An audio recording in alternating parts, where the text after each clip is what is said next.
deixa eu ver. Pronto, gravando. Vamos gravar, então, aula 1 e 2 sobre a disciplina culto e adoração, tá bom?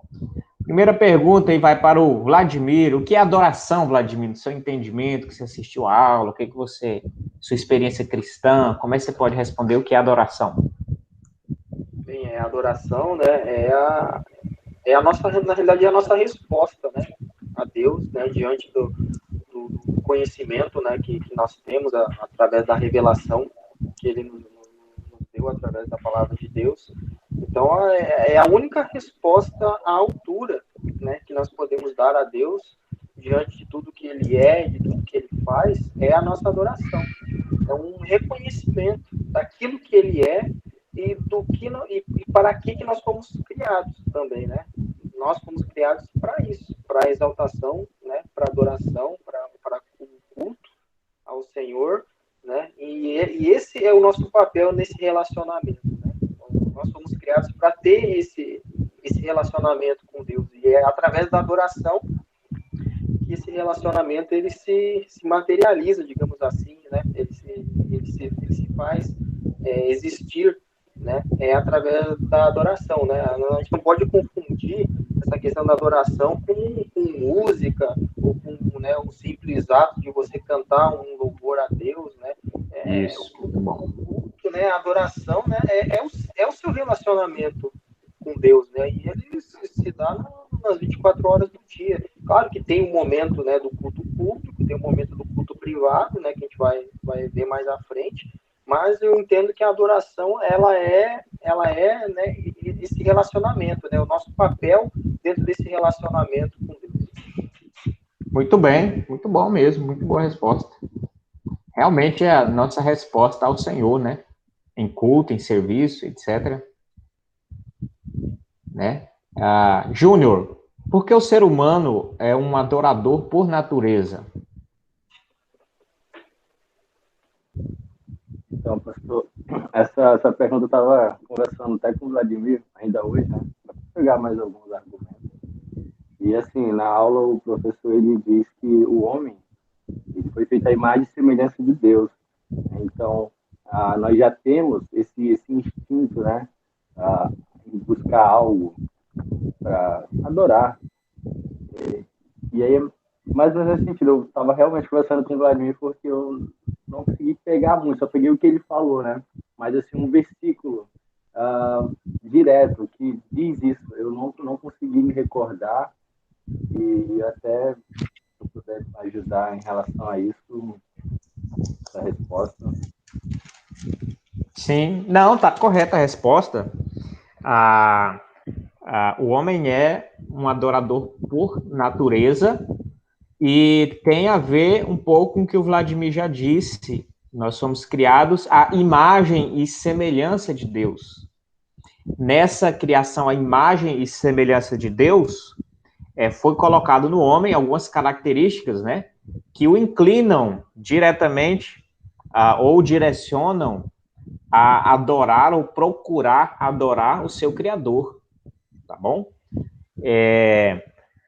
O professor na aula ele mencionou muito a eternidade colocada no coração do homem, de Eclesiastes, né? Tem um texto de Eclesiastes que fala que foi colocada a eternidade no coração do homem, ou seja, o homem tem esse almejo, né? Esse desejo pela eternidade. Paulo em Romanos, capítulo 1, fala que o homem, nessa inclinação de ser um adorador, não é isso? Por natureza, ele ou adora a Deus ou adora aos ídolos, né? Tá lá em Romanos capítulo 1. Então, o homem sem Deus, por exemplo, o que ele fez? Ele trocou a glória de Deus, ele não quis adorar o Senhor e adorou a criatura. Então, esse é um caminho inevitável. Ou se adora a Deus, ou se adora a criatura, aos ídolos, é construído um ídolo. Então, na Bíblia você tem alguns textos nesse sentido, entendeu? Paulo fala isso, então, essa inclinação. No Éden você tem Adão e Eva que ou vão ouvir a voz de Deus e prestar-lhe essa adoração, essa obediência. Lembrando que adorar obedecer também, ouvir, entendeu? Então, Deus chega para Adão e Eva e dá uma ordem, e vem a serpente e dá outra ordem. Ou o homem ouve a voz de Deus, ou ouve a voz da serpente. Então, não há neutralidade. O homem tem que decidir o que voz, a quem ele vai ouvir e a quem ele vai adorar. E aí, nessa ação, ou ele adora a Deus, ou ele adora a criaturas, né? E por isso ele é o chamado homolitúrgicos, né? É o homem litúrgico, cultico, que ele é inclinado a adorar. Isso é uma realidade. Até o ateu que diz que não adora nada, ninguém não reconhece Deus, ele está adorando alguma coisa, ou a própria ideologia dele, ou a ele mesmo, enfim.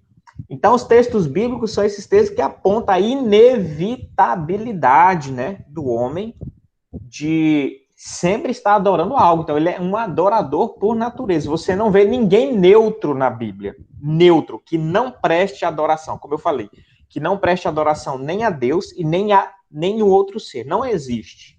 Você vê, Paulo entra em Atenas e tem idolatria lá. Ou seja, não tem neutralidade. Os povos pagãos do Antigo Testamento estão em idolatria. Israel adora o Deus único e verdadeiro, mas também cai em pecado e em idolatria.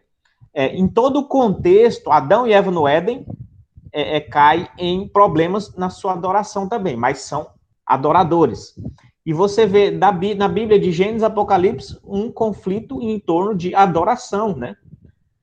E não tem ninguém imparcial nisso, não tem ninguém. Então, isso é justamente a confirmação de que o homem é adorador por natureza. Ele vai adorar algo ou alguém. Ele vai adorar. Se ele não adorar ao Deus verdadeiro. Não tem como ser imparcial nisso. Vladimir pode comentar, Vladimir. Depois o Júnior. Então, passou sobre essa questão também, né? Certa vez eu estava vendo um vídeo, se não me engano, um pessoal tratando sobre essa questão também, né? Dizendo que os ateus, né, as pessoas que não acreditam, parece que já tentaram, né, buscar na história da humanidade alguma sociedade, algum povo que não tivesse nenhum traço de religiosidade. E até hoje não foi encontrado isso. Em todos os povos, durante toda a história, né, se você for ver, existe algum traço de religiosidade naquele povo, naquela... Exatamente. O professor chegou a comentar, né, que em todas as tribos, todos os povos, né, tem o traço do homem litúrgico, né, do homem adorador. E aí tem muitas teorias que tentam explicar isso, teorias evolutivas, etc. Mas o fato é que eles são adoradores, como eu falei, não há imparcialidade. Ou eles adoram ao Deus verdadeiro ou adoram outra coisa qualquer. Mas o homem é um adorador por natureza, né? Júnior, comente. Tá dando eco ainda aí? Não, acabou. Oi. Parou. Parou? Ficou que é um fone aqui. Isso. Beleza. Então, obrigado, professor, por ter explanado bem. Eu só ia comentar essa questão da neutralidade, né? Eu acho que tu comentou, casa bem com exatamente Romanos capítulo 1, onde fala dos atributos invisíveis de Deus, mas que o homem ele se depara, né? Tá ciente, né, de tudo isso, mas mesmo assim ele rejeita, né, a verdade, e aí acho que vem essa questão, né? Não tem como ser neutro, né? Deus está sempre se manifestando, e aí tem a questão da resposta, né, que o Vladimir falou na primeira pergunta, e aí qual vai ser a nossa resposta? Vai terminar sendo para outra, né? Rejeita Deus e o homem termina adorando, né? Outras criaturas, no caso. Não tem como ser neutro, mas que eu ia comentar. Isso, muito bom. Calvino comenta sobre isso, ele usa um termo chamado sensus divinos. Ele diz que todo homem tem o chamado senso do divino. O que é isso? Uma semente, né? Uma semente inata, impregnada no ser, que quando já se nasce, né? O ser humano, ele já tem o senso do divino, do Deus Todo-Poderoso, Criador dos céus e da terra. O que acontece é que muitas vezes esse senso do divino, ele é abafado, é Romanos capítulo 1, ele é abafado, neutralizado ou direcionado para criaturas. distorcido, o próprio pecado já distorce, já deturpa o senso do divino. Mas se esse senso do divino, se ele florescer, ele for correspondido, né, vamos usar assim, de forma natural, o ser humano, pela natureza, já tem, por isso que Paulo diz que já tem todo o conhecimento de Deus, no sentido, pelo menos, de saber que ele existe, né? Não é um conhecimento, né, na revelação geral, salvífico e pleno, mas pelo menos o conhecimento que tem Deus é garantido pela revelação geral. O senso do divino, a natureza já fala ao coração do homem que existe Deus. E aí ele decide, às vezes, não cultuá-lo, ou cultuar a criatura, ou outras coisas, enfim, como a gente falou. Mas ele tem esse impulso, já esse senso do divino, tá bom? Vamos lá, Vladimir, agora é ping-pong, tá? Só tem vocês dois aí hoje na aula, ping-pong, pá, né? Vamos ver aí quem que vai deixar a bolinha cair. Vladimir agora. 3. Qual o efeito da queda na adoração oferecida pelo homem a Deus? A gente até já comentou, foi de mão beijada aí. Foi uma bolinha fraca essa aí, Vladimir. Não, realmente, né, a queda, né, ela criou uma ruptura, né, naquele relacionamento perfeito, né, que existia no Éden, né. Então, o homem, ele perdeu essa capacidade, né, de se relacionar com Deus, né, de uma forma perfeita, né. E com o tempo, né, isso foi sendo obscurecido, né, pelo pecado, e de como, né, o senhor mesmo falou, né, direciona em vez de direcionar para o Criador, direciona para a criação. E o homem acaba, né, adorando aquilo que foi criado, e não o autor, né, o Criador de todas as coisas. Então, a idolatria, né, por isso que a idolatria é algo tão ofensivo a Deus, né, porque você diminui Deus, né, do Criador, e você transforma ele numa criatura. Por isso que ele é tão ofensivo, e acho que também por isso que ele é o primeiro, né, o primeiro dos mandamentos, né, não terás outros deuses diante de mim, né. Então, essa é o efeito da queda. Aí, bom, né? Muito bom. Exatamente, a queda, né, vai deturpou, né, essa visão do homem, esse relacionamento com o homem, né. Lá em Adão e Eva, ele já sai daquela condição perfeita, imagina, ó, aquela condição perfeita de acesso a Deus, de ouvir e ser ouvido quase que instantaneamente, né? E essa comunhão tão perfeita, perdeu-se isso, né? E aí, quando perde isso, se distorce, o ser humano começa a adorar a criatura em vez do Criador, e aí vira uma bagunça toda. Muito bom. Bolinha aí agora para o Júnior. Como é possível conhecer a Deus? Também uma jogada fácil aí, Júnior. Resposta fácil. Como é possível conhecer a Deus? Espero que eu não tenha entendido errado, mas olhando para o contexto de hoje, né, eu respondo da seguinte maneira, que é através da palavra de Deus, né, lá em Romanos, capítulo 10, versículo 14, diz assim: como, pois, invocarão aquele em quem não creram? E como crerão naquele de quem não ouviram? Como ouvirão se não há quem pregue? Então, eu não sei se eu entendi errado, mas a única resposta que me veio quando eu fui dar para o questionário foi essa questão de, isso no contexto de hoje, né? A gente ir e pregar a palavra, pregar o evangelho para os homens. Então, isso mesmo, Júnior, isso mesmo. Como é que se conhece a Deus? Há uma única forma, através da revelação de Deus. Né? A revelação geral e a revelação especial de Deus, não é isso? A revelação geral não salva, é a revelação que está na natureza, na criação, ela só mostra que existe Deus e que ele tem atributos da divindade, né? Ele é todo poderoso, ele é eterno, porque você olha para o céu, olha para o cosmos, olha para a criação, olha para a energia elétrica. Aliás, olhar para a energia é difícil, né? Que você não vê ela, mas você tem conhecimento da eletricidade, coisas fantásticas, agora com a ciência, né? Poderes subatômicos, enfim, uma coisa bela, gigantesca. Você consegue ver os atributos de um Deus que criou todas essas coisas, né?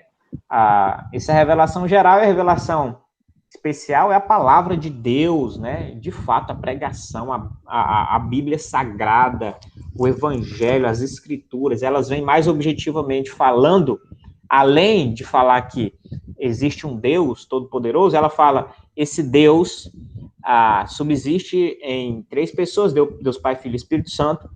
Você precisa arrepender-se dos seus pecados, entregar sua vida a Jesus Cristo. Cristo morreu por você, substitutivamente, expiatoriamente, pelos seus pecados. Se você crê em Cristo, será salvo. Então, essa é a mensagem mais objetiva, que você não vai ver numa estrela, no sol, você não vai ter como deduzir isso. A palavra, então, específica, ela vem para complementar e finalizar esse direcionamento para Deus, tá bom? Essa era a pergunta de muitos catecismos, se eu não me engano, tem até na Confissão de 1689, né? Como é que a gente consegue, né? Como é possível conhecer a Deus? Então, essa era uma pergunta muito debatida, né? Para a gente fechar na revelação apenas, e não em alguns outros processos aí espúrios, estranhos de conhecimento de Deus, né? De supostos conhecimento de Deus. Agora, Vladimir, agora o Júnior deu uma cortada, Vladimir. Essa bola vem pegando fogo aqui, ó. Um efeito, né? Essa bolinha de ping-pong aqui tá legal. Mencione 5 verbos ligados ao significado de adoração. 5 verbos, meu amigo. 5 verbos no hebraico ainda. Vamos lá. No hebraico tá difícil, eu tenho que comprar um dicionário. Vamos lá. Adorar, sacrificar, temer, obedecer e guardar. Muito bem, muito bem. Muito bem. 5 verbos ligados à adoração. Eu gosto muito das perspectivas de se prostrar, entendeu? Prostrar, inclinar. Eu gosto muito também desse gesto, né? Dessa terminologia da adoração, tá? Só para aí contribuir mais um pouco com alguns verbos. Então, a gente não pode esquecer isso, tá? Olha aí que interessante. Quando se falar em adoração, ter esses verbos em mente ajuda sempre você ter em mente uma definição saudável de adoração, né? Adorar, sacrificar, temer, ouvir, obedecer, se prostrar diante de Deus. Isso tudo em relação a Deus, né? Ouvir, obedecer a Deus, sacrificar a Deus. E sacrificar, assim, mais no contexto do Antigo Testamento, né? Uma coisa mais literal. No contexto do Novo Testamento, esse sacrificar, ele é mais espiritualizado. O sacrifício do Novo Testamento é sacrifício de louvor, por exemplo, né? O nosso culto racional, nosso próprio corpo é um sacrifício. Então, ele espiritualiza aquilo que no Antigo Testamento era um sacrifício literal de animais, não é isso? Mas é interessante a ideia do sacrifício, a ideia do se prostrar, se curvar, né, em humilhação, em serviço, em obediência. Né? Adão e Eva lá, ouvir, obedecer. Aquilo lá era o ápice da adoração deles, era simplesmente obedecer ali. Não tinha igreja. Vocês veem? Consegue ver igreja no Éden? Liturgia no Éden? Era uma coisa muito natural. A adoração ali era simplesmente ouvir a Deus e obedecer sua palavra. Simples, eles não tinham que ir na igreja no domingo. Eles não tinham que cantar o inário. Eles não tinham que ir uma oração específica para se fazer. Entendeu? Era adoração ali, na essência, era ouvir a Deus e obedecer. Muito interessante isso, tá bom? Por que, agora, Júnior, por que a idolatria é um pecado? Por que as representações materiais de Deus são proibidas? Vamos lá, Júnior. Idolatria é pecado porque ela coloca outra coisa, que geralmente são coisas criadas, acima do Criador, né? Acima de Deus. Então, acontece que a resposta, né, a adoração devida que o ser humano devia dar a Deus, ela, como posso dizer, ela não ocorre da maneira correta, né? Porque vai dar uma resposta errada, vai exaltar outra coisa e colocar Deus em segundo lugar, em terceiro lugar, e sendo que a resposta correta, adequada do ser humano, quando estiver diante de Deus, é colocá-lo sempre como primeiro, né? Sempre dar muito mais honra a Deus do que qualquer outra coisa criada. Quer dizer, do que alguma coisa criada, né? No caso, Deus é o Criador. Aí a segunda pergunta... Aí tá pequeno aqui. Porque as representações E as materiais de representações Deus... materiais de Deus são proibidas. Você representar Deus materialmente. Por que é proibido? Então, tem um mandamento, né, lá em Êxodo, capítulo 20. Deus, ele proíbe que seja feito, né, qualquer coisa que há nos céus. Então, seja representado aqui na Terra, né? Então, daí já dá a entender que não é para a gente tentar representar Deus com algo material. E outra resposta seria que se o homem fizer isso, tentar representar Deus de uma maneira material, ele vai estar, na verdade, diminuindo Deus, porque o homem nunca vai conseguir Muito bem. pegar uma madeira e como posso dizer, representá-la da forma correta de como é realmente Deus.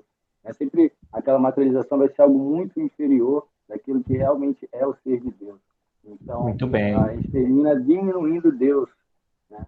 E isso, por isso que é errado, pecado também. Muito bem, isso mesmo. Muito boa a resposta, né? Só para acrescentar alguma coisa, se for possível, né? Eu tenho um entendimento também que é impossível o homem representar Deus e qualquer tentativa surtirá em erro, por isso que Deus proíbe. Por quê? Porque Deus é espírito e ele é invisível. Então, por natureza, por essência, essa atividade já estaria errada. Porque se Deus é invisível, como que você vai representar o invisível por meio de coisas visíveis?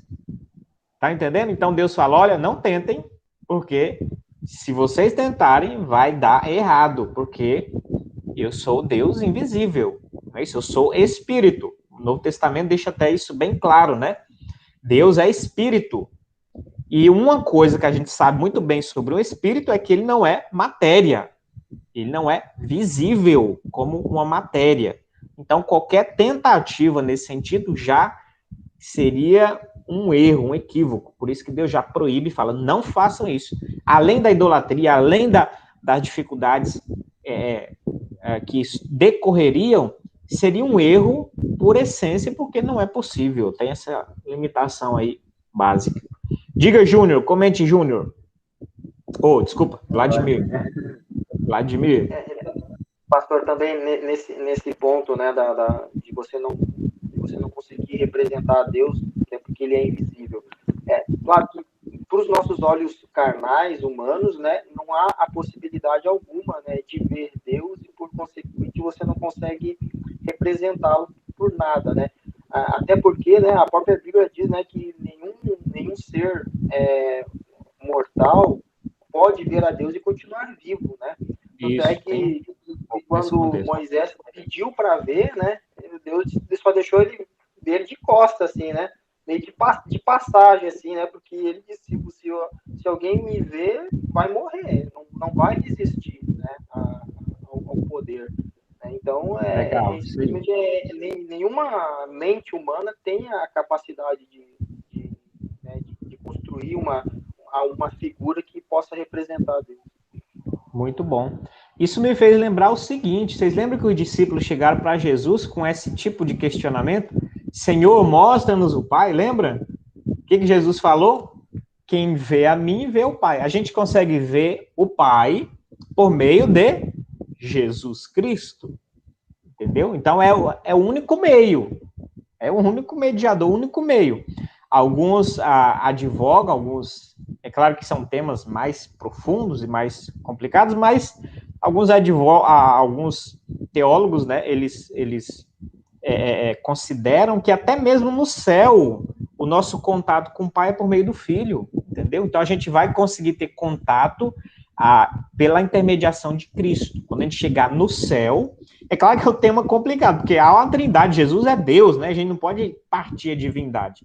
Mas alguns dizem que a gente vai encontrar com Jesus. O que a gente vai conseguir visualizar, relacionar, ver, perceber, é por meio de Jesus Cristo. Certo? Mas é um tema para outra abordagem, outro momento. Mas Deus é espírito e ele não pode ser visto por olhos carnais, tá bom? Aí outra coisa, quando a gente estiver lá, a gente vai ser espiritual também, a gente não vai ser mais carne, a gente vai ser espiritual, transformado, né? Quando a gente estiver na eternidade, nós vamos estar transformados, esse corpo carnal, apodrecido, falho, ele será trocado por um corpo novinho, e um corpo, como Paulo diz, um corpo espiritual. Eu não sei o que é isso, porque a gente sabe que espírito não é visível e não tem, né? Não tem, espírito não é como a matéria, mas Paulo diz que tem um corpo espiritual. Vamos acreditar, até porque a gente não vai virar fumaça, né? E ser dissolvido pela a eternidade. Então a gente vai continuar sendo ser pessoal, né, tendo as faculdades mentais, raciocínio, inteligência, alegria e tal, e ter as condições de pessoa, e num sentido, num corpo espiritual e vivendo felizes para a eternidade. Mas esses são temas bem difíceis, né?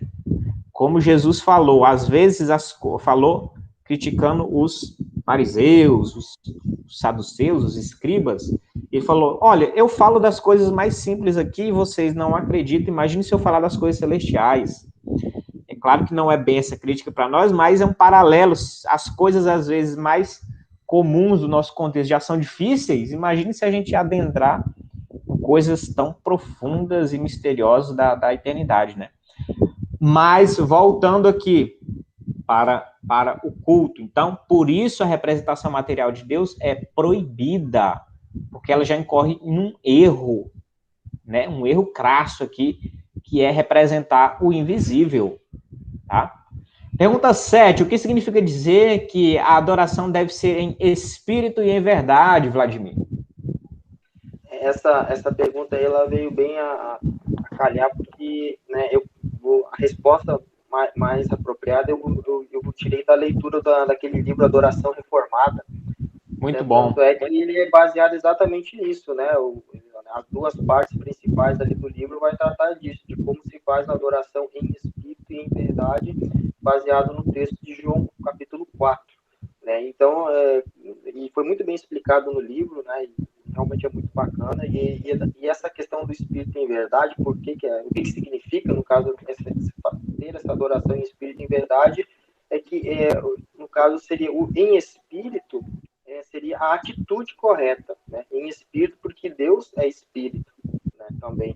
E em verdade seria a forma correta, né? Porque Deus é a verdade. Então, a atitude correta é em espírito, né? De forma espiritual, né? E da atitude, uma atitude espiritual, e da forma correta, né? Que é em verdade. E qual é essa verdade? A verdade revelada, né, por Deus na Bíblia. Então, a Bíblia é que nos mostra a forma correta de nós adorarmos a Deus. Por isso, né, a gente levar tão a sério o princípio regulador do culto, né, para que a gente não comece a criar cultos que vêm da nossa imaginação, que vêm da nossa mente, principalmente que vêm do nosso coração, que é muito enganoso, né. Então, a gente ficando na Bíblia, a gente está dentro de um limite seguro, né. Você não fugindo daquilo ali, você não vai correr os perigos, né, de sair da adoração correta e cair na idolatria logo ali adiante. Muito bem, isso aí, Vladimir. Olha como as leituras complementares são importantes, entendeu? Olha a visão que o Vladimir tem, porque leu o livro Adoração Reformada, né? Muito bom aquele livro, eu li há algum tempo atrás. É muito bom realmente dar uma base boa para esse entendimento aí. Agora a bola, o Vladimir deu uma cortada forte, hein, Júnior? No ping-pong aqui, ele deu uma raquetada, a bola tá indo fervendo. Pergunta 8, vamos ver. A bola tá indo pro seu lado agora, Vladimir, vamos ver. Ô, Júnior, desculpa. É verdade que um não regenerado não pode adorar a Deus? Comente. Eita, Júnior, ó, pensa, Júnior, ó, pergunta difícil. É verdade, eu até mudei, tá? Que na de vocês a pergunta tá um pouquinho diferente, eu mudei aqui para tentar ficar mais claro o sentido. É verdade que nenhum, né? Ou melhor, um não regenerado não pode adorar a Deus, ou seja, em outros termos, nenhuma pessoa que não seja um cristão, um crente convertido genuinamente ao Senhor, é verdade que nenhuma dessas pessoas pode adorar a Deus? O que você me comenta? Ou é possível elas adorar a Deus de alguma forma, mesmo que às vezes um pouco equivocada, mas um pouquinho certa, meio termo? O que você acha? Entendi da seguinte forma, que não, é verdade que eles não conseguem adorar o Deus de Israel, né, Jesus Cristo. Por quê? O comentário. Porque, assim como o Vladimir falou, Deus ele espera de nós, do seu povo, uma adoração que seja em espírito, né, e em verdade. Agora, ou seja, a pessoa realmente tem que conhecer a Deus, né, ter a fé.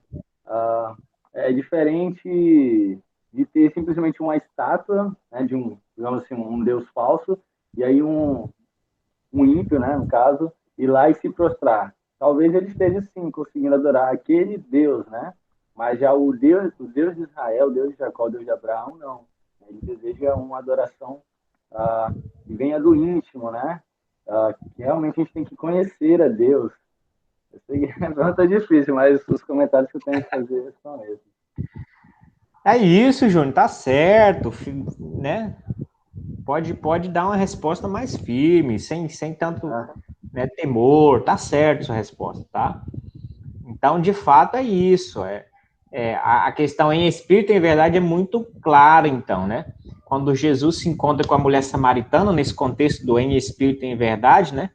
Ele fala com todas as letras, vós adorais o que não conhecem. Então, eles não conhecem, não conseguem adorar verdadeiramente a Deus. Não é isso? Então, é esse o contexto. É preciso adorar o Senhor em espírito e em verdade. É preciso conhecer a palavra. É preciso adorar a Deus em seus termos. Então, quem está fora da aliança, quem está fora do pacto com Cristo, no caso agora, da nova aliança, ou seja, quem não foi coberto pelo sangue de Cristo, quem não foi feito nova criatura, né, isso que nasceu de novo da água e do Espírito, infelizmente, parece ser muito pesado e muito radical da nossa parte, né? Mas é o que as Escrituras dizem. Não é possível a pessoa adorar a Deus sem estar dentro desse pacto, dentro da aliança com Jesus Cristo, sem ser filho de Deus, porque ele não vai saber adorar o Senhor, ele não vai saber adorar em espírito e em verdade. Então, ele vai direcionar a sua adoração como flecha atirada ao esmo, sem saber o que ele está fazendo. Então, esse é o maior problema, e essa é a impossibilidade, né?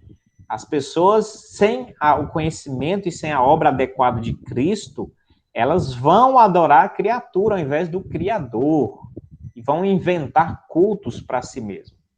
Diga, Júnior, comente. Essa é a última forma, eu ia falar um versículo aqui, mas acho que estava um pouco fora de contexto. Pode falar, não tem problema não. Lá em Oséias, capítulo 7, uma parte do versículo 14, diz assim: eles não clamam a mim do fundo do coração, quando gemem morando em suas camas. Então, para assim, deixar mais claro que não é tão fácil, né? Assim, só se prostrar, né? Diante de Deus e pronto. Não, Deus ele quer realmente algo que seja sincero, né? Do fundo do nosso coração. A pessoa pode estar chorando, gritando, mas se não tivesse entendimento, essa consciência, né? Esse temor direcionado em verdade para Deus, parece que realmente Deus ele não se agrada disso. E tem mais, além das pessoas que estão fora da aliança não conseguirem prestar culto adequado e aceitável a Deus, não é isso? A gente pode lembrar isso, uma ilustração é Caim e Abel, os dois vêm e adoram, meu amigo, mas de um a adoração é aceita, do outro é totalmente rejeitada, tá? Então, faltou o quê? Em espírito e em verdade ali nesse contexto, tá? Então, além desse contexto, fora, ainda tem um contexto, entre aspas, dentro da igreja, vamos dizer, da igreja do modo geral, institucional, que, além disso, nem todo aquele que vai para a igreja também quer dizer que está adorando. É possível uma pessoa se dizer cristão, colocar a Bíblia debaixo do braço e ir para a igreja do domingo, e até essa pessoa não está adorando em espírito e em verdade. A gente não sabe, não tem como ter um raio-x desse tipo, só Deus assim o sabe e o revelará, não é isso? E aceita de quem é verdadeiro e vai rejeitar de quem é falso. Mas até mesmo no contexto da igreja, né, nem todos estão adorando ao Senhor quando vão no templo no domingo. Porque a adoração não foi feita em espírito e em verdade. Então tem um culto racional, inteligente, nos padrões de Deus, adorando diretamente ao Senhor, centralizando Deus no culto e não as pessoas, e o culto na vida, e assim sucessivamente. Então, nem todo que diz Senhor, Senhor, né, herdará o reino de Deus. Muito bem, pessoal. Então, esse foi um resumo aí, um debate rápido da aula 1 desse módulo aí, culto e adoração. Muito bem, agora nós vamos para a aula 2, tá bom? E vamos continuar o debate aí. Tá, eu perguntei a última vez para quem? Para o Júnior, né? Agora volta para o Vladimir. Pergunta, Vladimir, da aula 2 agora. Defina o que é culto cristão. O que é o culto cristão, Vladimir? O culto, né? Então, o nosso culto, né? O culto cristão, ele é a nossa resposta, né? Como adorador, né, ao Deus que se revela, e ela é uma expressão, né? De gratidão, de veneração, né, da nossa alma em resposta, né, a Deus, uma resposta de amor a Deus, né, e que é uma porque, né, a manifestação de Deus para conosco é uma manifestação de amor, e o nosso culto também tem que ser uma resposta de amor por ele, né, dentro do culto, né. Então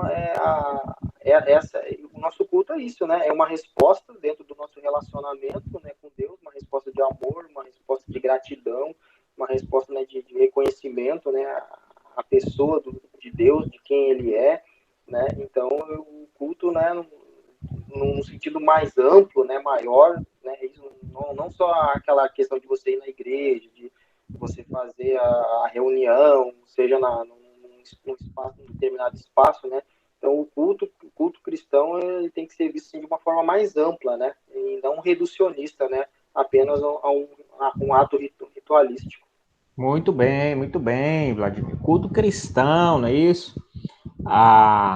Só para também comentar alguma coisa, o culto cristão é essa resposta, né? Que se você, né, é um adorador, né, como você responde a Deus em adoração? Por meio do culto. Então, o Vladimir comentou isso, é a nossa resposta, né? E o culto cristão, essa resposta em adoração, ela é norteada, né, pelas escrituras. O Vladimir comentou o princípio regulador do culto, é um pensamento, né, no período da reforma, lá dos reformadores, para orientar o culto. Então, como é o culto? O princípio regulador do culto diz que a gente adora a Deus somente com o que está revelado nas escrituras e o que está normatizado, o que está ordenado claramente para se trabalhar no culto. Então, isso é muito interessante, tá bom? Muito bem. Júnior, o que é o culto privado e quais suas características? Então, eu entendi que o culto privado ele é aquele momento em que nós vamos nos colocar diante de Deus, adorá-lo, porém em secreto, né? Assim, nós não iremos reunir com os irmãos. O grande diferencial para a próxima resposta, a grande característica, pelo que eu entendi, de diferença, né, que eu consegui identificar foi essa. O momento que você se reúne, somente você e Deus ali, né? Você pega a palavra, fazer o seu devocional sozinho, né, a leitura da palavra, basicamente isso. Muito bem. Nota que, de certa forma, no contexto da cristandade, isso é uma perspectiva nova, definir esses tipos de culto, né? Porque normalmente as pessoas só entendem culto é tudo a mesma coisa. Por isso que as pessoas não conseguem diferenciar um culto público na igreja, no domingo, de um culto, né, pessoal, particular, privado, e aí mistura as coisas. Esse é um grande problema, né? Mistura as coisas. Então a pessoa acha que tudo é culto e tudo é válido e leva para o culto público elementos do culto privado, que aí se tornam inconvenientes. Ou leva do culto privado coisas para o culto público e do culto público para o privado. E aí vira uma salada de coisas inconcebíveis. Não é isso? E a gente vai tentar, então, trabalhar isso. Júnior respondeu certinho, o culto privado. Ao contrário do público, que é justamente a manifestação para todo mundo ver, o privado você não tem que dar satisfação, né? O culto público é justamente ali, você está mostrando, você está dando satisfação para o mundo do seu relacionamento com Deus. Ótimo, já fez sua parte pública. Agora, a sua parte privada é uma coisa que você não é obrigado, e até soa meio arrogante você tentar, né, externar o que você faz no privado, né? Esse é o contexto que Jesus falou quando disse, vai para o teu, em vez de, né, ficar orando nas esquinas com a mão para cima e etc, aquela postura toda, vai para o teu quarto, lá no Tameon, aquela palavra, né? Vai para o teu quarto e ora ao teu pai em secreto. Ou seja, esse é o culto privado, é a sua vida diária, cotidiana, o que você faz no seu trabalho, na sua vida, no seu lazer, Deus estando ali presente, você cultuando e prestando esse culto em todos os momentos da sua vida e na sua devoção específica, particular, que você não precisa arrogantemente, né, externar isso para ninguém, mas você deve tê-la no particular. Vladimir, comente, Vladimir. Então, é sobre essa questão que o senhor falou agora há pouco, né, de você, da adoração ali, do culto privado, né, misturar o privado com o público, né, e a gente vê muito isso, como o senhor falou aí da passagem, né, que Deus orienta que a pessoa não ore no seu quarto, né, em secreto, e não fique orando alto nas praças, aí nas ruas, né, trazendo para o contexto de hoje, o que a gente vê muito é a gente se mostrando nas redes sociais, né, mostrando uma oração, mostrando alguma coisa que ela faz no âmbito privado dela. Isso, e a minha vida, né, espiritual. Isso, né, publicando, né, certas orações, certas posições, né, que você percebe, né, essas coisas você consegue perceber, né, quando é mais um ato de exposição do que um ato de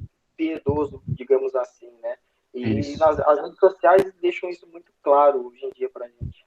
Isso, exatamente. Então, a gente consegue aqui, fazendo uma leitura, uma teologia do culto, que falta muito para a igreja, né? Eu posso até externar na minha formação, no meu seminário, quando fiz, eu não tive disciplinas sobre teologia do culto, por exemplo. Então, a gente teve que aprender aí na marra, de repente nas dificuldades da vida, entendendo as dificuldades, tentando resolver. E quando eu tive contato mais com a teologia reformada, foi mais fácil isso, porque eles enfatizam muito, até porque a teologia reformada surge muito pelo culto, né? Lutero fica escandalizado com o que estavam fazendo com o culto, com a igreja, com a introdução de imagens, o desvio, por isso que vem os solas, né? Solo Cristo, solo Deo Gloria, sola Escritura, sola Gratia, sola Filii. Esses solas é para centralizar as coisas em Deus, né? Então, e corrigir o culto, né? Que estava cheio de penduricalhos ali, adversos e inoportunos ali para o culto, né? Então, no contexto reformado é muito debatido isso, a teologia do culto, né? O princípio regulador do culto foi, então, restabelecido. A igreja, na Contra-Reforma, estabeleceu o chamado princípio normativo do culto, que é diferente do princípio regulador do culto.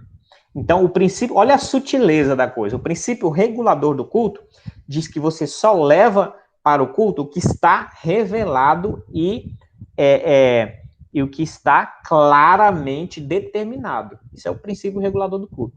O princípio normativo do culto diz que você pode levar qualquer coisa para o culto, desde que não esteja proibida.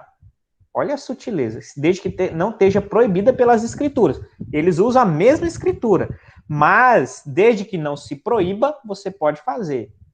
Agora, qual a diferença? Aqui deixa muito mais coisas entrar impuras no culto.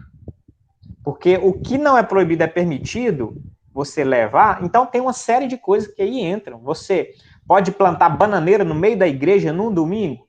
Se não tiver proibido, claramente nas escrituras, você pode fazer. Então isso aqui, de certa forma, isso aqui passaria. Mas o princípio regulador do culto diz, não, você só vai plantar bananeira num culto no domingo na igreja se a Bíblia falar que isso é uma expressão legítima de culto. Se ela não falar, não faz. Tá entendendo? Nesse sentido de princípio normativo do culto, de modo geral, falando que você pode cultuar desde que não esteja proibido, Nadab e Abiú, quando oferecem fogo estranho, com esse princípio estariam justificados, porque não foi proibido, não tem clareza que foi proibido, você só vê chegando ali a punição. Você não tem ali no Antigo Testamento, no contexto de Nadab e Abiú, nada sendo dito, não pegue fogo estranho. Tem os elementos do tabernáculo, o fogo do tabernáculo, as coisas tudo pronto, e falando assim, faça assim, assim, assim, e assim, assim, assado. Certo? Era para fazer o que estava ali, revelado. No momento que eles fizeram uma coisa diferente, mesmo que não estava proibida claramente, veio juízo fulminante. Né? Então, princípio regulador do culto. Então, enfatizando uma teologia do culto saudável, a gente só traz para o culto público o que as escrituras orientam e para o nosso culto particular também. Ele é direcionado pelo que a Bíblia nos conduz. Senão, também a gente cai em idolatria. Muito bem, então, culto privado é esse culto particular. Agora, pergunta 3. O que é o culto público e quais as suas características? Quem é a vez aí agora? Vladimir, né? Vladimir. Então, agora comenta sobre o culto público, Vladimir, e suas características. Então, o culto público, né, é o culto realizado pela igreja em comunhão, né, no mesmo local, né, e esse culto público, né, ele é Deus falando à congregação por meio da palavra e o povo respondendo, né, a Deus por meio do louvor e da adoração, e também mediante as orações, né, e os hinos e a própria proclamação da palavra, né, fazem parte do culto. Né. Então, o culto público é isso, né, é a reunião da igreja no mesmo local e, como a própria palavra diz, né, de forma pública, né, ela é aberta, né, a qualquer pessoa pode ver, qualquer pessoa pode entrar, né, e ver. Não vou dizer participar, porque o verdadeiro culto, né, só os santos é que tem essa aptidão, né? Mas também... Chegou na linha ali, no limite, Vladimir, aí você voltou, né? Quase deu uma derrapadinha, né? Você foi ali no limite ali e voltou, muito bem. Deixar bem clara a situação, né? Mas e também essa questão do que eu vejo também, essa questão do culto ser público, é que ele serve como um testemunho aos de fora, isso, né, de quem é Deus, né, de quem é Deus, né, de como ele se manifesta, de como ele se revela, né, na igreja, por meio da igreja também. Então, o culto público, além de todas essas características, eu vejo que ele é também um testemunho para os de fora. Muito bom. Eu gosto muito dessa dinâmica, né, do culto, como você falou, uma dinâmica de Deus falando e a igreja respondendo. Isso é muito legal, né? Deus falando pela sua palavra, tá bom? Por isso que é importantíssimo a pregação que expõe as escrituras de fato, fale o que a palavra está dizendo, que aí é Deus falando, e aí a igreja responde a essa palavra em oração, em cânticos, em louvor, né? Em hinos e assim sucessivamente. É muito interessante essa dinâmica, né? Do culto público, né? Então tá aí, eu acho que o grande diferencial é a gente saber, né, ter essa noção da teologia, né, da adoração, da teologia do culto, é essa ideia da existência do culto privado e do culto público. Quem trabalha muito isso em alguns vídeos, eu já vi, foi Augusto Nicodemos, falando sobre o culto, né? Ele tem um livro também, baseado em Malaquias, sobre o culto, né? E ele trabalha muito essa ideia do culto privado e do culto público, até para orientar a igreja precisa ser orientada, né? O povo está meio desorientado aí, em alguns sentidos, né? Levando tudo para o culto público, coisas que são do culto privado, do culto particular, né? Por exemplo, eu gosto na minha casa de orar, um exemplo hipotético, eu gosto de orar 1 hora e eu choro, eu me derramo. Tá, é uma característica minha, o meu culto privado. Aí a pessoa quer ir para a igreja e fazer a mesma coisa, e se prostrar, e passar 1 hora orando, e chorando, e clamando, na igreja no domingo. De repente eu tenho alguma coisa que no meu culto, específico do meu culto, é particular, interessante. E aí, às vezes, a gente quer levar para o culto do domingo. O irmão tem uma coisa, tem uma apresentação aqui. Culto não é lugar de seres humanos estarem fazendo apresentação. Não é lugar para isso. Lugar de apresentação é no teatro, é no circo, em outros lugares, né? Culto não é lugar de gente fazer sua apresentação. É lugar de ouvir a voz de Deus e corresponder a esse Deus, como igreja. Então, muitas coisas do culto privado sendo levadas para o culto público. Já vi, por exemplo, olha aqui, a gente vai falar até de alguns absurdos daqui a pouco, mas, por exemplo, eu já vi no culto público, por exemplo, a pessoa de formação é um dançarino, por exemplo, né? Um dançarino profissional, tem um fato real acerca disso, né? E ela é muito boa com dança de rua, break, funk, não sei o quê. E aí a pessoa é boa nisso, então chega no culto público e ela quer louvar a Deus e levar essa sua coisa peculiar para louvar no culto público, ou seja, para apresentar isso, para mostrar isso para os outros. E o seu culto, então, entre aspas, seria uma apresentação de dança, de break, de não sei o quê, de dança de rua. E eu já vi isso dentro de igrejas. E as pessoas achando legal, bacana, que legal. Deus está sendo glorificado, que criativo, que artístico isso. Mas é invenção humana. Como o Vladimir comentou, o culto é simples, é Deus falando por sua palavra e o seu povo lhe correspondendo nos termos bíblicos, em coletividade, com louvor, adoração, canto, comunhão, participação dos elementos, ministração do batismo, da ceia, e assim sucessivamente. Tá bom? Então, essa situação tem que ter muito detalhe. Outra coisa, tem coisa no seu culto privado que você não leva para o culto público, como eu mencionei, senão vira uma aberração, um equívoco. E tem coisa do culto público que você não pode fazer no privado, porque senão você está autenticando o chamado movimento desigrejado, que a pessoa pode viver na sua casa e ali ela é igreja, ela se basta a si mesma. Mas não dá, tem coisas que não dá para fazer, tem coisa que é própria do culto público que você não consegue fazer sozinho. Por exemplo, a ceia do Senhor. É extremamente absurdo, esquisito você tomar a ceia do Senhor sozinho. Você fazer isso, você auto-ministrar, você fazer isso sozinho. É extremamente esquisito isso. Antibíblico. Por isso que nós, na nossa igreja, né, e é claro, seguindo a orientação de várias igrejas sérias e a postura de muitos, a gente não ministra ceia, porque eu estou aqui, vocês estão na casa de vocês, a igreja está espalhada aí, fragmentada, e é muito estranho isso, é uma atividade eminentemente coletiva e presencial nas escrituras. Então é muito estranho você, é uma coisa do elemento do culto público que não dá para você retirar ele e fazer em casa sozinho. Tá? Então é estranho. Batismo, não dá para você se batizar sozinho em casa. Não dá para o novo convertido falar, ó, me converto, sem ninguém, né, testemunhando também. Eu me converto, tal.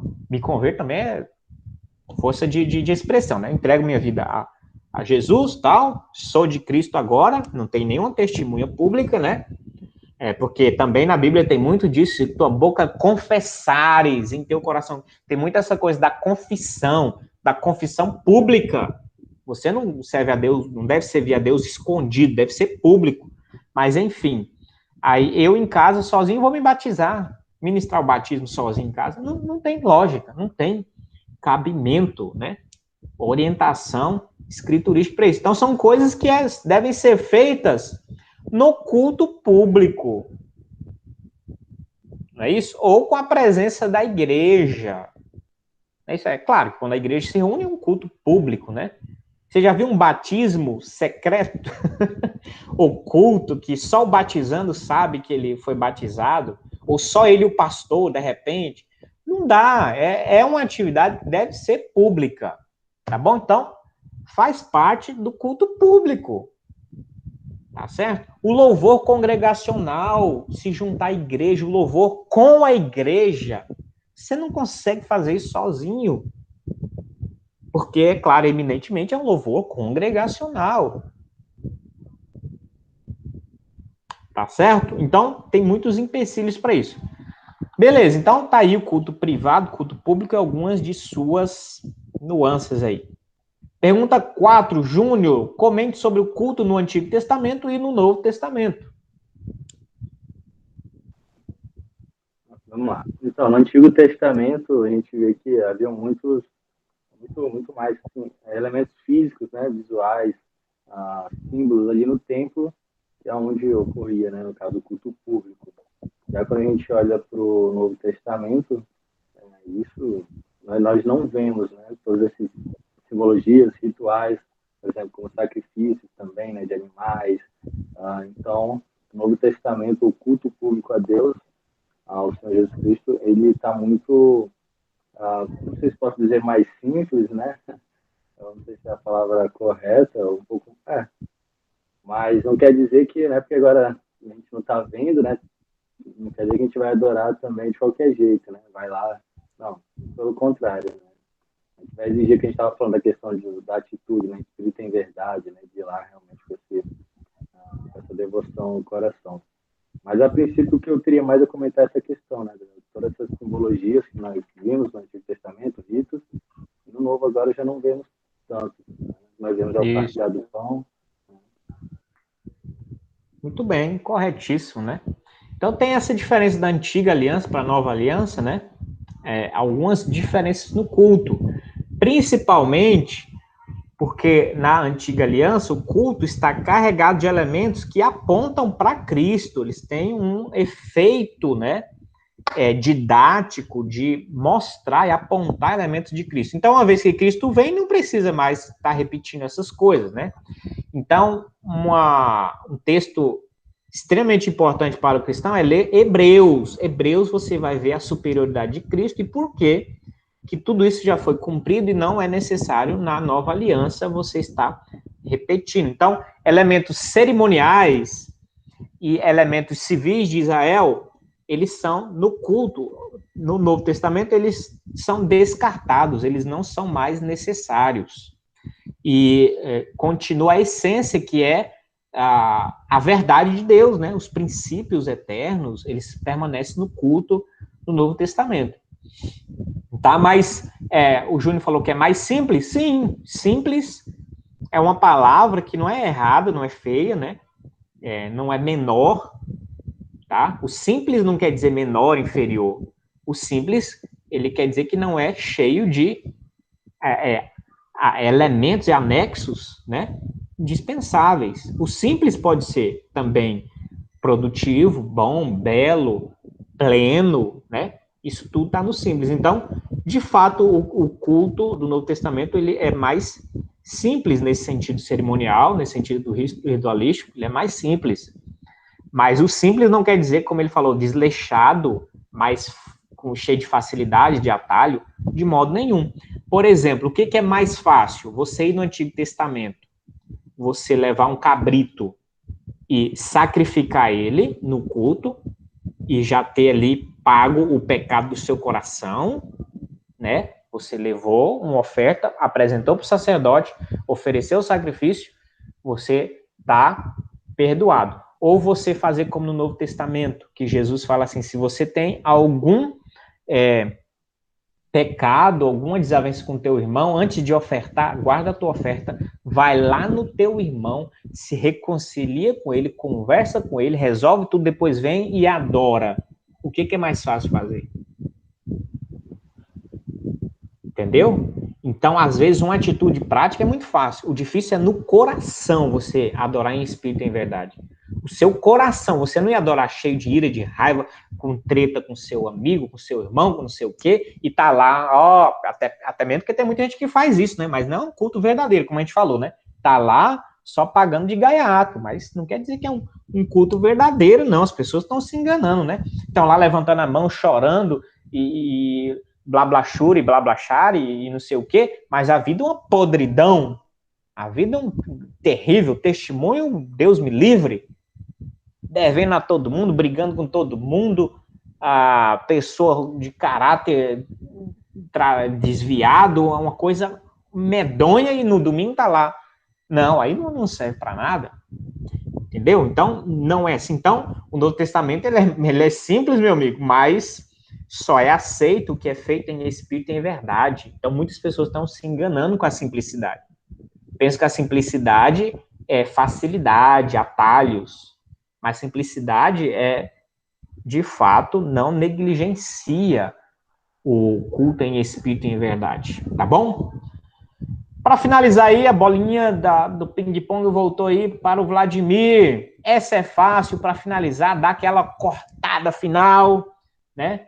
Comente sobre práticas culticas equivocadas que levam o cristão a uma atitude infantil, a inclinações meramente carnais, lúdicas e emocionais no momento da adoração. Só um detalhe, isso não era nem para se mencionar isso dentro do povo de Deus, mas infelizmente existe práticas culticas, né, que o Vladimir vai comentar, existem práticas culticas que levam a esse tipo de comportamento aqui. Olha o tipo de culto praticado com esses desvios, né? Atitude infantil, inclinações carnais, lúdicas, de brincadeiras e emocionais, meramente emotivas, sem nenhum fundamento, no momento da adoração.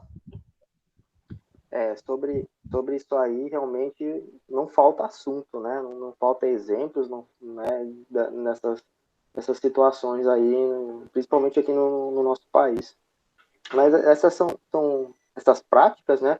E que a gente pode citar várias aí, né? Danças, orações gritadas, que o cara muda a entonação da voz e parece até que uma entidade tomou conta do cara na hora que ele vai, seja orar ou pregar, né? São manifestações espirituais meio duvidosas, né? Que as pessoas, né, acreditam ao Espírito Santo, mas que não bate com o que está na Escritura, né? Então, são práticas, né, que elas abandonam a racionalidade e a intencionalidade, né, no culto cristão. E vai pendendo para o emocionalismo, né? Pende para o emocionalismo, a carnalidade, né, como tá ali na questão fala, né? E isso aí eu vejo hoje, né, vindo, né, de um contexto pentecostal, né, o pentecostal, né, quem já participou, quem já veio desse meio, vai saber como se dá isso, né? Eu vejo isso também muito como isso aí foge, né, totalmente do propósito do culto, porque essas coisas, hoje né, do lado de fora disso aí, né, olhando, aí você consegue ter uma visão melhor, quando você sai, né, você vê uma coisa quando você está lá no meio, você não consegue perceber o todo, mas quando você sai, aí você consegue ter uma panorâmica daquela situação toda, né. Então eu vejo que essas práticas, né, a maioria delas praticamente todas elas, né, não tem nada a ver com o que a Bíblia revela para a gente, né? E eu vejo muito um sentido assim nesses cultos, né, mais carismáticos, né, que eles buscam mais uma autorrealização espiritual.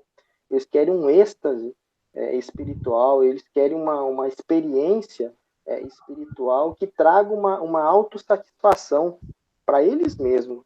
Então é um culto centrado em si mesmo.